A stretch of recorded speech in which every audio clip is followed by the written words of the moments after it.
اپنے خیالات دا اظہار فرمیسن ہوں تو بعد انشاءاللہ بھائی عبدالشکور ربانی صاحب دا کلام تھی سی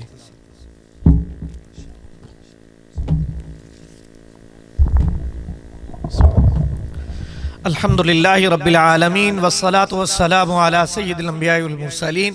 محمد وعلی آلہ وصحبہ ومن تبعہم بإحسان الى یوم الدین اما بعد فاعوذ باللہ من الشیطان الرجیم بسم اللہ الرحمن الرحیم اقرأ باسم ربک الذی خلق خلق الانسان من علق اقرأ وربک الاکرم الذی علم بالقلم علم الانسان ما لم يعلم وقال النبي صلى الله عليه وسلم خيركم من تعلم القرآن وعلمه وقال عليه الصلاة والسلام أنا خاتم النبيين لا نبي بعدي صدق الله العظيم وصدق رسوله النبي الكريم الأمين نہ ہو ممتاز کیوں اسلام دنیا بھر کے دینوں میں نہ ہو ممتاز کیوں اسلام دنیا بھر کے دینوں میں وہاں مذہب کتابوں میں یہاں قرآن سینوں میں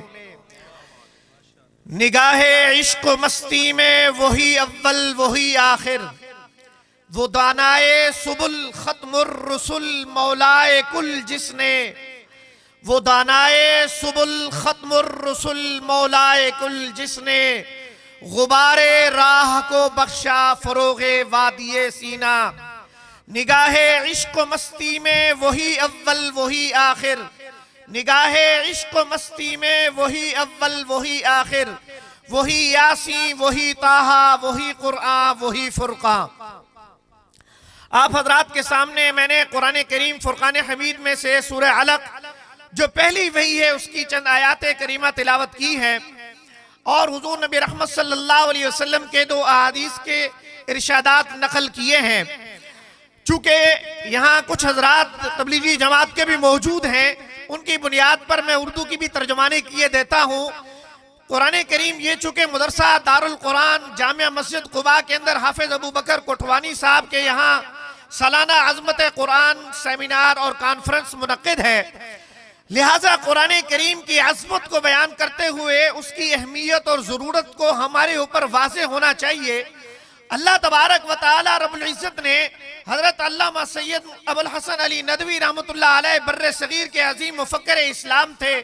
شیخ العرب والعجم تھے وہ فرماتے ہیں کہ رب تعالی نے حضرت عیسیٰ علیہ السلام کی بعثت کے بعد 600 سال تک آسمان دنیا کے ساتھ جو ہے آسمان عرش معلیٰ کا رابطہ منقطع رکھا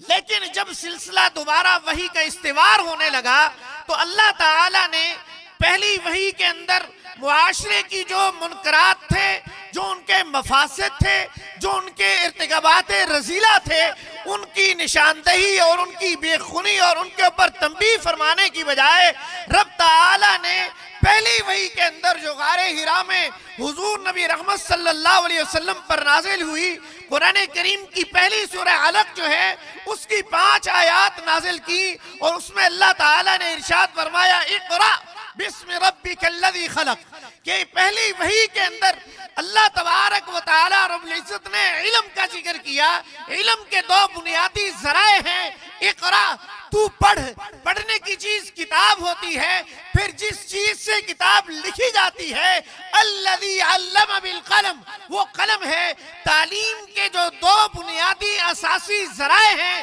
رب تعالی نے اپنی پہلی وحی کے اندر ان کو بیان فرمایا ہے اور پھر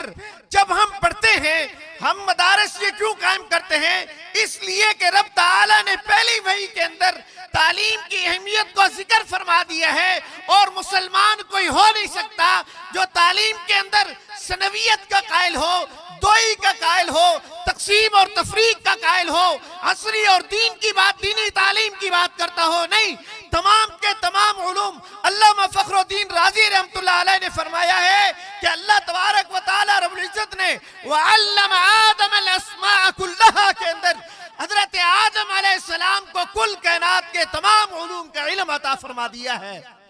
چنانچہ ہم پر لازم اور ضروری ہے ہم قرآن جو کہ تمام علوم کا منبع اور محور اور مرکز ہے اس سے اپنا تعلق مرتبط کر رہے ہیں، منسلک کر رہے ہیں، جوڑ لیں. اور پھر اللہ تعالیٰ نے اسی پہلی وحی میں فرمایا اقرأ وربک الاکرم. تعلیم حاصل کرنے کے بعد اکڑنا نہیں ہے، اترانا نہیں ہے، اپنے اندر بڑی اور تفاخر کو تکبر کو نہیں آنے دینا، بلکہ عزت اور تکریم والے رب کے نام کو برتر و بلند سر بلند رکھنا ہے. چنانچہ میں نے قرآن کے حضور نبی رحمت صلی اللہ علیہ وسلم کے دو ارشادات نقل کیے. پہلے میں اللہ تبارک و تعالی رب العزت کے محبوب پیغمبر نے فرمایا خیرکم من تعلم القرآن وعلمہ. اے لوگو تم میں سے بہترین وہ لوگ ہیں جو قرآن کریم کی تعلیم حاصل کرتے ہیں اور دوسروں کو قرآن کریم کی تعلیم دیتے ہیں. ابھی مولانا اسلم سلمی صاحب بیان فرما رہے تھے کہ اونٹ نے حضور نبی رحمت صلی اللہ علیہ وسلم کے حضور اور دربار میں حاضر ہو کر اپنے مالک کی شکایت کی ہے. لیکن یہ تصور کریں کل قیامت کے روز جب نبی مکرم رحمت عالم صلی اللہ علیہ وسلم خود اپنی امت کے خلاف رب کے حضور مقدمہ دائر کریں گے، پھر کیا بچنا ہوگا ہمارا؟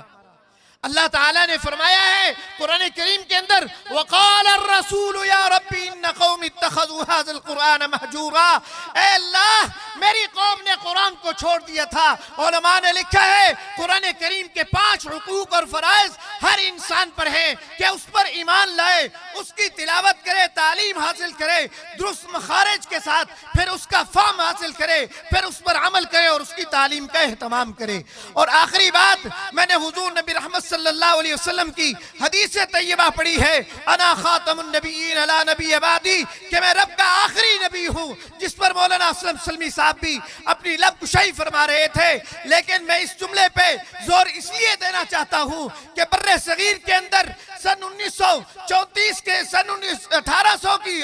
جو 19ویں صدی ہے اس کے اندر انگریز نے جب بر صغیر میں اپنے جو پاؤں جمائے ہوئے تھے اس میں جب ان کو ہزیمت کا سامنا کرنا پڑا، پسپائی کا سامنا کرنا پڑا، تو انہوں نے کہا اب کیوں نہ ملت اسلامیہ کے اندر تفریق اور تقسیم ڈالنے کے لیے ہم ایک خودکار اپنا خودکاشتہ ایک پودا یہاں پر بو کر چلے